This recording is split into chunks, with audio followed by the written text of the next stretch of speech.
Well, let's go ahead and get our Bibles ready in Psalm 32, verse number 8 for our highlight from God's Word this morning. But before we dive in, let me encourage you to come out to the Journey Baptist Church this evening at 6:30 p.m. We have Awana for the kids, and we have Life Group Bible Study.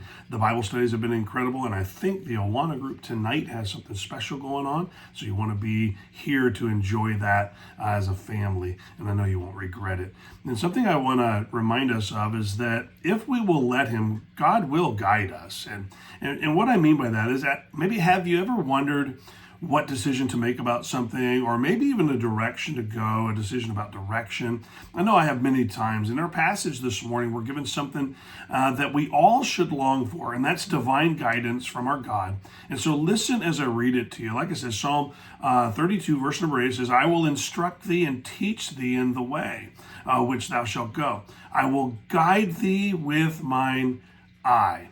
And so it's not clear if David is quoting God or if he's speaking of his own personal experiences with God. But either way, David is describing to us what we can expect from God when our life is truly surrendered to Him. And I love the way David makes three specific statements about God's assistance. Think about this. He will instruct us is the first thing he says. And this word has a focus on who we will be, or a behavioral help. This is like the guidelines for human behavior. God will give us that to help us so we can know how to act in life. He will also teach us, which is directional help. It's like an arrow shot out to a target, showing us the way. And then God says He will guide us, which is like an advisor or counselor, helping us map the way we should go. I got to say this, all three are governed by something completely trustworthy, and it's God's eye. All we need to do is trust the Lord, to trust Him enough to surrender to His instruction, follow His directions, and accept His advice. And we will enjoy being in the center of His will.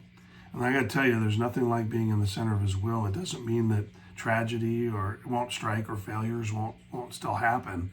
It just means that we're close enough to Him to enjoy His presence through whatever is required to recover.